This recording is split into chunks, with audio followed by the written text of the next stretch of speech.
හරි. අපි ඊළඟට බලන්න යන්නේ බෙයාරින් ගන්න එක. එතකොට බෙයාරින් ගත්තාම බෙයාරින් එකක් අපිට අවශ්‍ය වෙන්නේ එක් තැනක සිට තවත් තැනකට ගමන් කිරීමට දිශාව හොයාගන්න තමයි අපි බෙයාරින් එකක් අවශ්‍ය වෙන්නේ. එතකොට බෙයාරින් එකක් කියන්නේ උතුරේ සිට දක්ෂිණාවර්තව මනින කෝණය. නැත්තම් දිගංශය කියලා අපි සිංහලෙන් කියන්නේ. එතකොට සාමාන්‍යයෙන් ඒක ලියනවා නම් ඉලක්කම් 3කින් ලියන්නේ, ඩිජිට්ස් 3කින් තමයි ලියන්න ඕනේ. එතකොට බෙයාරින් වර්ග ගත්තාම බෙයාරින් වර්ග ප්‍රධාන වශයෙන් දෙකක් ගන්න තියෙනවා. ඒ කියන්නේ එකක් කියනවා අපි ෆෝවර්ඩ් බෙයාරින් එක කියලා, අනිත් එකට කියනවා බැක් බෙයාරින් එක කියලා. එතකොට ෆෝවර්ඩ් බෙයාරින් එක කියන්නේ අපි එක එල්ලේ දෙයක් දිහා බලනවා නම් අපි හිතමු මෙන්න මෙහෙම ඉඳන් කෙලින්ම එක දෙයක් දිහා බලනවා නම් අපි ඒකට කියනවා ෆෝවර්ඩ් බෙයාරින් එක කියලා. right? එතන ඉඳන් අපිට තියෙන රිවර්ස් බෙයාරින් එකට තමයි අපි කියන්නේ බැක් බෙයාරින් එක කියලා. එතකොට ෆෝවර්ඩ් බෙයාරින් එක දන්නවා නම් අපිට බැක් බෙයාරින් එක හදාගන්න පොඩි ගණිතමය වැඩක් විතරයි කරන්න තියෙන්නේ. ඒ කියන්නේ පැත්තත් එහෙමයි. ෆෝවර්ඩ් බෙයාරින් එක අපි හිතමු අංශක 180ට වඩා අඩු ගාණක් තියෙනවා නම් අපි හිතමු ෆෝවර්ඩ් බෙයාරින් එක අපි තැනකට ගත්තාම මෙතන ඉඳන් මගේ ඉස්සරහා තියෙන අර ගහට ගත්තොත් එහෙම ෆෝවර්ඩ් බෙයාරින් එක එනවා අංශක 60ක්. කියන්නේ අංශක 180ට වඩා අඩු ගාණක්. එතකොට බැක් බෙයාරින් එක කියන්නේ ඒ ගහේ ඉඳන් මෙහාට ගත්තොත් බෙයාරින් එක රිවර්ස් බෙයාරින් එක. ඒක හොයන්නේ 180ට වඩා අඩු සංඛ්‍යාවක් නම් ෆෝවර්ඩ් බෙයාරින් එක, බැක් බෙයාරින් එක හොයන්නේ ඒ ෆෝවර්ඩ් බෙයාරින් එකට අංශක 180ක් එකතු කරනවා. එතකොට ගහේ ඉඳන් මට තියෙන බැක් බෙයාරින් එක වෙන්නේ 60 180 240යි. එතකොට ඒකේ අනිත් විදියත් එහෙමයි. අපි ගන්න ෆෝවර්ඩ් බෙයාරින් එක 180ට වඩා වැඩි ගාණක් නම් අපි හිතමු අපිට එනවා ෆෝවර්ඩ් බෙයාරින් එක 220යි. එතකොට බැක් බෙයාරින් එක වෙන්නේ 220න් 180ක් අඩු කරනවා. 180ට වඩා වැඩි ගාණක් නම් ෆෝවර්ඩ් බෙයාරින් එක 180ක් අඩු කරනවා. එහෙනම් බැක් බෙයාරින් එක 40යි. එතකොට මතක තියාගන්න ඕනේ. ෆෝවර්ඩ් බෙයාරින් එක 180ට අඩු නම් ඒකට 180ක් එකතු කරාම බැක් බෙයාරින් එක හම්බ වෙනවා.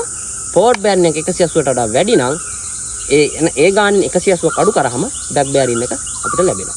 එතකොට මේක අපිට අවශ්‍ය වෙනවා ඇඩ්වාන්ස් මැප් රීඩින් කරද්දී ස්පෙෂලි රීසෙක්ෂන් කියලා දෙයක් තියෙනවා මැප් රීඩින් සහ නැවිගේෂන් වල. ඒ කියන්නේ තමා සිටින ස්ථානය හොයාගන්න ක්‍රමවේදයක් තියෙනවා. අන්න ඒකෙදී ඔය ගණනය කිරීම සිදු කරන්න අවශ්‍ය වෙනවා. හරි.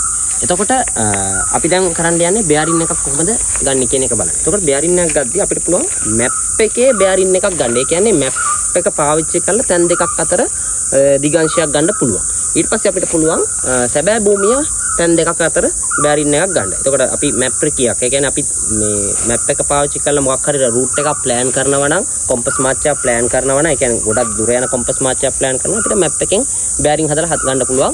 නැත්නම් ඊට කෙටි දුරක් අපි ගමන් කරනවා නම් සැබෑ භූමිය අපි ගමන් කරනවා අපිට සැබෑ භූමියේ බෙයාරින් ගන්න පුළුවන්. අපි ඉස්සෙල්ලා බලමු මැප් එකේ කොහොමද බෙයාරින් ගන්න ඒ ඉගෙනගෙන ඒ තියරි ඉගෙනගෙන ඇප්ලයි කරලා බලමු. ඊට පස්සේ ප්‍රැක්ටිකලි අපි බලමු ලයිව් කොහොමද සැබෑ භූමියේ බෙයාරින් එකක් ගන්න කියලා.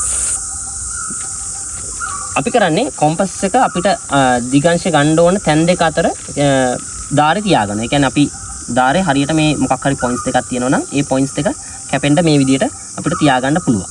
හරිනේ. අපිට ඒක ගොඩක් දුරක් තියෙනවා නම් අපිට පුළුවන් ලණුවක් මෙහෙම තියාගෙන දිගට ඇදලා කොම්පස් එකේ ලණුවට පැරලල් තියාගන්න පුළුවන්. හරි. අපි දැන් එහෙම ලණුවක් අවශ්‍ය වෙන්නේ නැහැ. මේ අපි කෙටි දුරක් අපි දැන්ට ගන්න යන්නේ උදාහරණයක් දෙන්න. මෙන්න මේ ආකාරයට මෙන්න මේ හන්දියේ තියාගන්නවා ධාරේ අනිත් ඒක පොයින්ට් එක කැපෙන්න මෙන්න මේ විදිහට තියාගත්තා. දැන් ඔයාලට පේනවා දැන් මේ චුම්බක සූචිය උතුරට හැරලා තියෙනවා. ඒක දිශානති ඊතලයේ දැන් හැරලා තියෙන්නේ වෙන පැත්තකට.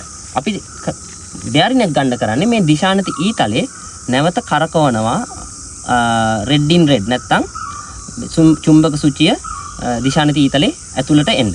ඊට පස්සේ අපි බලනවා මෙතන මේ රීඩින් පොයින්ට් එකක් තියෙනවානේ මේ කොම්පස් එකේ මේ මිරයකට පල්ලෙහෙන් තියෙනවා පොඩි කට් එකක් තියෙනවා. අන්න ඒ කට් එකේ කීයද කියවෙන්නේ කියලා බලනවා. එතකොට මෙතන කියවෙන්නේ 298යි. ඒ කියන්නේ 298 තමයි බෙයාරින් එක වෙන්නේ. ඒක තමයි මෙතන ඉඳන්. නැත්තම් මෙන්න මේ ඔරිජිනල් පොයින්ට් එක තමයි මෙතන. මෙතන තමයි ඩෙස්ටිනේෂන් පොයින්ට් එක. ඒකට තියෙන ෆෝවර්ඩ් බෙයාරින් එක තමයි ඒ දුර ඒ බෙයාරින් එක. එතකොට ඒකේ බැක් බෙයාරින් එක ගත්තොත් එහෙම මේකේ අනිත් පැත්තේ තියෙනවා තවත් කට් එකක්. ඒක තමයි බැක් බෙයාරින් එක. එතකොට එතන තියෙනවා 118ක්. right? එතකොට ඒක තමයි බැක් බෑරින් එක. ඒකට ඔයාලා වුණනම් අර කලින් කන්වර්ෂන් එක දාලා බැලුවොත් එහෙම 190ට 290ට මෙතන තියෙනවා.